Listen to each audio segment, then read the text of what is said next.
ஸ்ரீ குருப்பியோ நமக. பெரியவாச்சரணம். ஹரஹர சங்கர, ஜெய ஜெய சங்கர.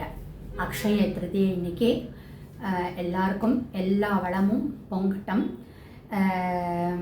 அதாவது இந்த தங்கம் வாங்கணும் அதெல்லாம் பிஸ்னஸ் இதெல்லாம் அந்த மைண்டோடு பார்க்காம நம்மளால் முடிஞ்ச ஒரு அன்னதானம் என்ன பண்ண முடியுமோ அதை பண்ணினோம் அப்படின்னா அந்த தான தர்மங்கள் விருத்தியாகும். அந்த விருத்தி ஆகணுங்கிறது தான் முதல்ல நம்மளுக்கு முக்கியமான ஒரு நாளாக கருதப்படுகிறது. சங்கரர் ஜெயந்தி 2ஆம் தேதியை முன்னிட்டு சங்கர சரித்தம் தான் பார்த்துட்டுருக்கோம். இந்த மாதிரி அதர்மத்தை அழிக்கணுங்கிறதுக்காக அவதாரம்னு ஏன் எடுக்கணும்? சங்கல்பம் பண்ணிண்டாலே போராதா? பகவான் சங்கல்பம் பண்ணிட்டு இந்த மாதிரி அதர்மத்தை ஒழிக்கணும்னு பண்ணிண்டாலே போராதா அப்படிங்கிறதான் பார்த்தோம். ஆனால் அப்படி பார்த்தோம்னா சிருஷ்டியே கிரியேட் பண்ணியிருக்க வேண்டாமே.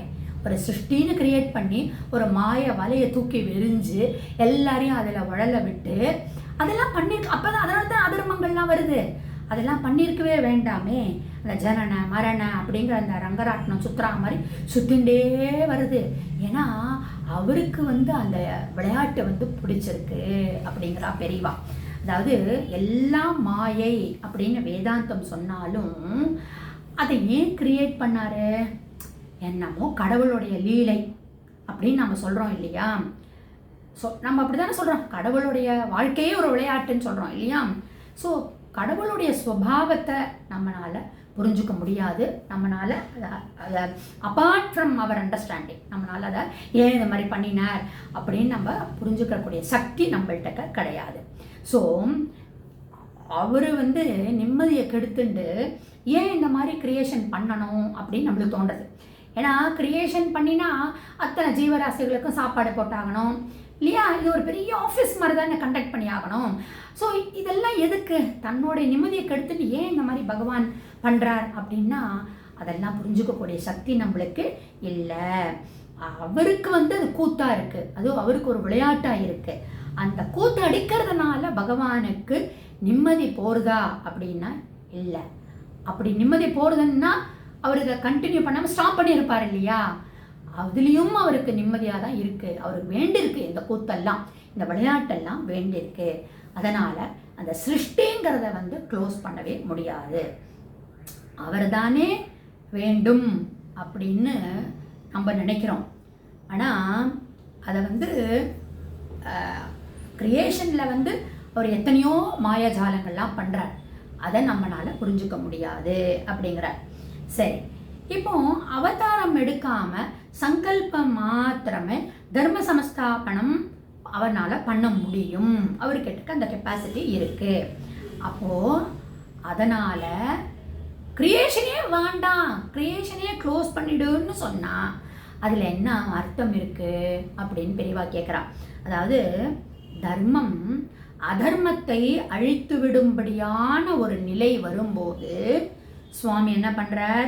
தர்ம சமஸ்தாபனம் நடக்கட்டும் அப்படின்னு ஒரு சங்கல்பத்தை பண்ணிக்கிறான்னு வச்சுப்போம். பெரியவா தான் சொல்றா. அதாவது ஒரு அதர்மம் தலை தூக்கிறது, தர்மத்தை நிலைநாட்டணும் அப்படின்னு ஒரு சங்கல்பம் பண்ணிக்கிறான்னு வச்சுப்போமே கடவுள். நம்ம இப்படிதான் கேட்டுருக்கோம் கொஸ்டின். ஏன் அவர் வாட்டுக்கு சங்கல்பம் பண்ணிட்டு பண்ணக்கூடாதுன்னு கேட்குறோம் இல்லையா? அந்த மாதிரி ஒரு சங்கல்பம் பண்றான்னு வச்சுக்கோம். சரியா? ஓகே. அப்படி அவர் சங்கல்பம் பண்ணிட்டா அது பர்மனண்ட் சங்கல்பமாக இருக்குமா? அது பர்மனண்ட் சொல்யூஷனாக இருக்குமா? அந்த மாதிரி பண்ணிட்டாருன்னா பர்மனண்ட்டாக தர்ம சமஸ்தாபனம் அவர் தர்ம ஸ்ப்ரெட் எல்லா இடத்துலையும் இருக்குமா அப்படின்னா அது கேரண்டி கொடுக்க முடியாது. ஏன்னா நம்ம மாய வலையில் இருக்கும். இப்போது இப்படி இமேஜின் பண்ணி பெரியவா தான் சொல்கிறா. இப்படி நம்ம யோஜனை பண்ணி பார்ப்போமே. ஒரு ஒரு உலகமே எல்லாருமே எல்லா ஜீவராசிகளுமே தர்மத்தையே தான் ஃபாலோ பண்ணிட்டு போகிறோம். எல்லாரும் தர்மத்தையே ஃபாலோ பண்ணிட்டு இருக்கோம்.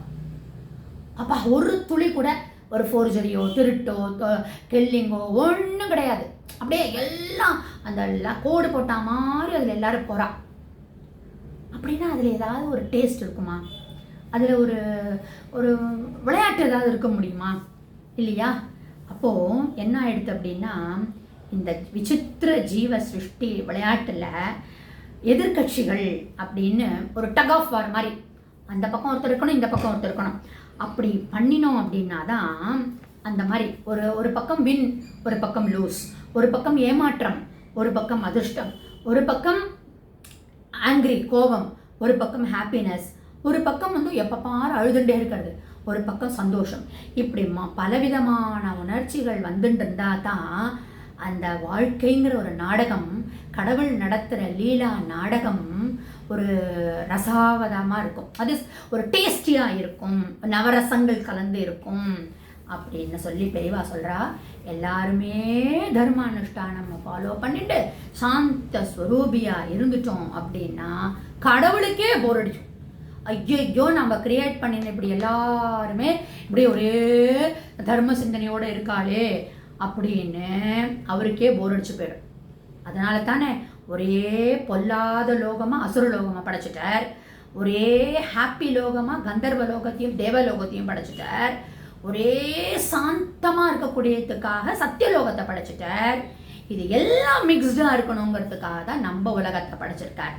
அப்போது வெறும் சங்கல்பம் பண்ணிட்டா அது பர்மனண்ட் சொல்யூஷனாக இருக்க முடியாது. மேலும் பேசுகிறத பற்றி நாளை தொடர்ந்து நம்ம பார்க்கலாம்.